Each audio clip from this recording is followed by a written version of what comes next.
Well, looky here, another absolute embarrassing disaster for another summer blockbuster in 2023. Isn't it just wonderful? I just love that every weekend something that doesn't make any goddamn sense. The Flash falls down with 55 million 3-day opening. Here's why. So, Deadline was really funny throughout the weekend. First, it was like Flash is speeding off to 75 million. Flash is slowing down to 65 million. Flash falls down to 55 million. I mean, just acknowledge the fact that this is going to be a bomb. This makes you wonder about tracking for some other movies right now, too, like Indiana Jones tracking for $60 million. It's like, is it going to come in under that? This makes you really worried about Aquaman 2. And just in general, all the superhero movies coming out this year, including Marvel. So, The Flash, which is, of course, a $300 million movie, ended up only doing $55 million this weekend with the $64 million 4-day weekend, which is not great. It was expected to do 70 to 75 over the 3-day and possibly do 100 million. Deadline's reasoning for why this happened, I think, is pretty silly. They're saying it's because there's no late night talk shows right now, so the actors can't go promote the movie on television. This would include like Michael Keaton, the actress who plays Supergirl, who is a nobody, Ezra Miller, who I would assume wasn't going to do any press anyway. And they were kind of using this as a way to say, hey, studios, maybe pay your writers at the writer's strike. Your movies can do better so you can promote them on TV. Well, then what about Elemental? Was this movie a bomb because it didn't get enough marketing or it didn't get enough people going out and doing interviews and stuff like that? I mean, did it affect Elemental that the voice cast didn't go do interviews? And that's why it only opened to 29 million over the 3-day. Not sure. I don't really buy it though. So let's go to the box office in general, and I guess Asteroid City broke some kind of record. So we'll start down and we'll work our way up. Okay, so no reason to look at Super Mario Brothers and a lot of these movies. They've already made their money. Guardians of the Galaxy Volume 3 is at 821 million worldwide. Honestly, with the budget of, I think this was 250 million, and then marketing costs were probably over 100 million, they've definitely broken even and they're in profit now. Obviously, there's the 55% of the ticket gross that's split between the studio and the movie theaters. But I still think they're going to make at least $100 million off of this movie. So this is a success for the final outing of James Gunn at the MCU. The Blackening, directed by Tim Story of the Fantastic Four movie fame, and Barbershop, I believe he directed. This movie opened to $6 million. Not a great opening weekend. Not terrible. Well, actually, it is pretty terrible. But for a movie like this, I mean, was this going to be a hit? The Little Mermaid continues to do mediocre business. It's at 476 million worldwide. It's scratching its way to 300 million domestic and 500 million worldwide. I think it's hardly going to do much more than that.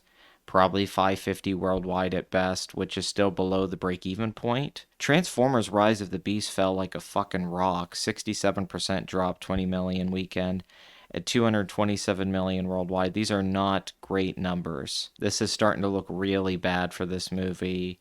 I see this being at a loss right now unless something changes. Spider-Man Across the Spider-Verse continues to do good business. Pretty steep drop this week, 49%, but it's at 285 million domestic and right under 500 million worldwide. Of course, this film cost 100 million. It's already in the profit range.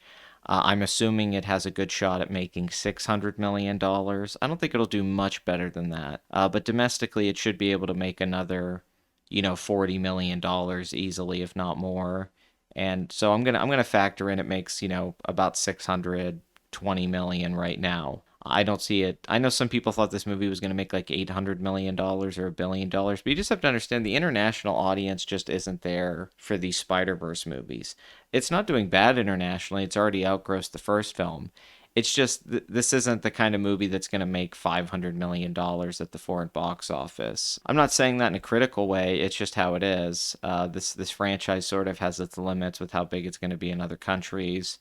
But at least domestically, it's performing so well that makes up for it. It doesn't need to be saved by the international box office like so many other movies.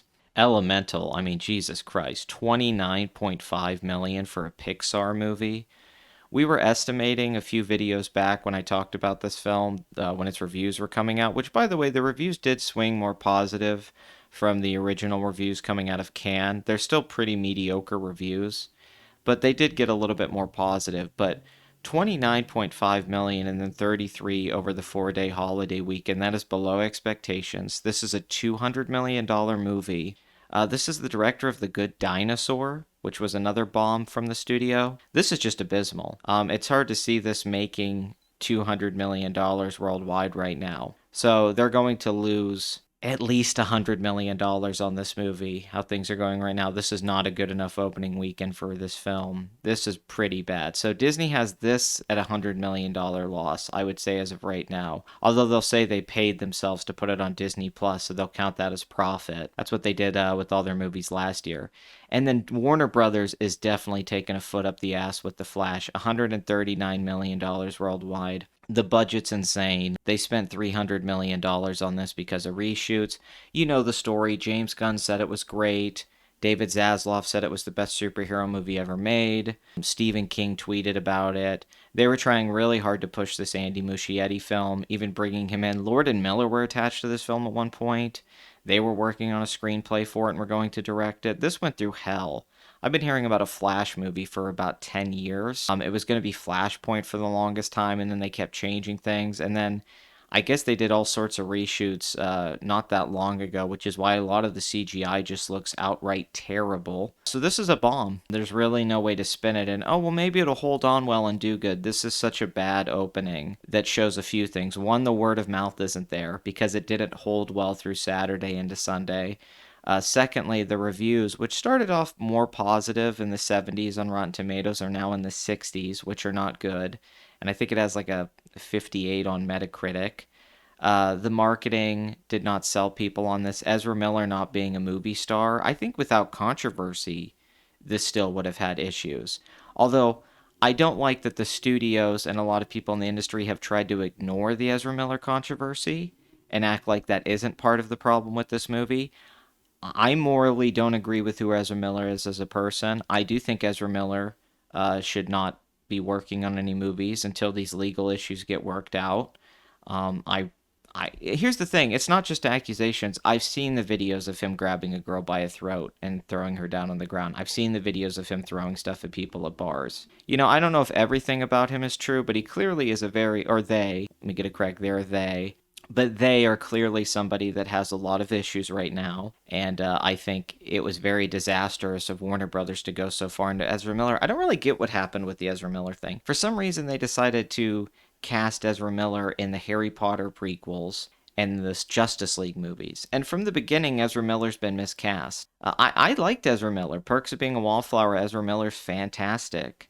But yeah, in the Fantastic Beasts series, which has turned into a disaster from movie to movie, and now the Snyderverse with Ezra Miller getting cast, it really hasn't worked out. I think Ezra Miller had a better career being in independent films or television shows or, you know, dramatic roles. I don't think Ezra really does have the chops to carry a superhero franchise.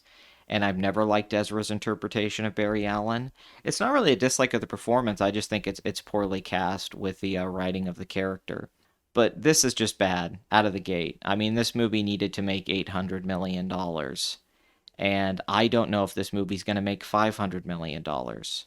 Right now, I mean, this is open worse than Black Adam. Remember when everyone said Black Adam was this disaster? Well, this is worse than that. I mean, this is not. I don't know if this will make 150 million domestically. I mean, this has just disaster written all over it. We knew it was going to do bad. We knew this film had an uphill battle, but I think a lot of people were hoping the reviews were going to be really good. Maybe people would be excited about Michael Keaton as Batman. There would be a nostalgia factor with an older audience. Well, that turned out not to be true. Nobody gave a shit that Michael Keaton is in this movie. I mean, I won't even reveal spoilers, but there's other people in this movie. There's people that died a long time ago that they put in this film, or actors that were previously cast as Superman that never got to do the role. They're in this film. They tried everything they could, and it just didn't work out. Clearly, people didn't care enough to see Michael Keaton as Batman to rush out to the theater. They've kind of been ignoring Ben Affleck in the marketing. The actress who plays Supergirl, I think is... I'm not saying this in a negative way, she's just not that famous. I mean, I don't think many people know who she is. So it's not like people are running to the theater to go see her. So this film had a lot of things going against it. It lacks star power. The negative kind of attitude towards it, what happened with Ezra Miller, the controversies have been surrounding this film for over a year, if not longer than that. It might be 2 years now. And the DC universe is just at this point. The Shazam sequel bombed. Black Adam didn't do well. This movie isn't doing well. The Suicide Squad by James Gunn bombed, although people try to say that was the pandemic. Although I don't think that's entirely true. And I don't know. It looks like this is a bad place for Aquaman. I don't think Aquaman's going to perform well now. And I've heard rumors that Aquaman has some issues from some sources, but I'm not sure if that's true or not. I don't want to go off rumors. But I've heard that things have not been going well with the Aquaman movie. And they're not too happy with the cut of the movie that's out currently that James Wan is editing. So yeah, this is bad. The question's superhero fatigue, right? Does this mean that superhero movies are declining and we're just not going to have this reversal? It's possible. I mean, Guardians 3's done well, but a lot of the other MCU films recently have been on a decline. It's quite simply just an oversaturation of a market. They made too many of these too close together. DC in particular just turned their franchises into a mess. But then you look at something like Across the Spider-Verse and that movie's doing perfectly well, especially because its budget wasn't too high. So I think it's possible if you can get these movies made for 100 to 150 million dollars that they can still make a pretty decent amount of money. But the idea of spending 250 or 300 million dollars on budgets after the pandemic, if it's not called Avatar, don't spend that kind of money on a movie. Just stop. There's there's nothing there. Asteroid City did have a 131,666 theater average at 6 locations, so that's really good. I mean, it is Wes Anderson, so he does have that built-in audience. We'll see how the film does once it goes on wider release. Unfortunately, his last couple of films really didn't perform too well. Anything after Grand Budapest Hotel has done pretty mediocre business. But I mean, who do you blame here for The Flash? I guess you have to just blame the studio. You can't really blame James Gunn for this. He didn't make the movie. Andy Muschietti, I do think, is a hack filmmaker, but I'm not even going to put this on him. I don't really think it's his fault. The movie's terrible. And I don't even blame Ezra Miller, honestly. I think they just, this is typical for Warner Brothers. This is typical for DC movies. They're just, it seems like behind the scenes, everything there is just a goddamn disaster. And that's where we're at with these movies.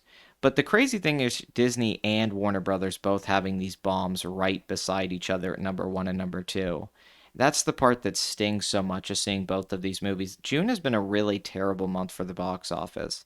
And then beyond that, the Transformers film is dropping at Paramount.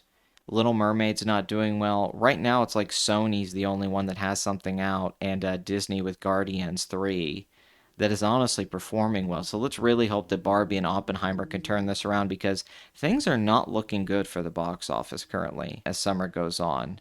It really looks like people do not have interest in a lot of these franchises, and it seems like a lot of these films just aren't able to bring in certain audiences, and things have become way too niche, I think. I think the Flash audience is predominantly hardcore DC fans or went to who go see it this weekend. And maybe some people curious about Michael Keaton as Batman coming back, but I think outside of that, I don't think this has much of a general appeal to anybody. I don't think anybody's rushing out to go see this movie, and the same thing with Elemental. I don't think that many kids are going to go see this movie with their parents. I think both of these movies are going to drop super super hard next weekend, at least 60%. So, two bombs at the number one and number two. It's always hard to see. Sometimes you can get caught up in being negative. You can get caught up in celebrating the failures of studios because of their hubris. You can be upset about them. You can accuse them of being woke and going crazy, all that stuff that you see videos about all the time, or Twitter posts or Reddit threads and so on. And not that I disagree with all of that, but I personally don't like seeing this stuff. It's upsetting to me. It's disheartening to see stuff like this where these are just the death of studios and franchises right now. Not that we didn't need some sort of cleansing, but I do think there could have been a good Flash movie in another universe. I do think there could have been a good, new Pixar movie. It's just upsetting when, it's not only that the films aren't doing well, They're really films that should have never been made, at least in the way that they executed them in the final release in the first place. And you start to wonder at some point, why does this keep happening? Why do they keep making movies like this? And why do they keep getting released? And at some point, when are they going to learn that, you know, if you don't do something crazy right now and change this, then no movie's going to make money.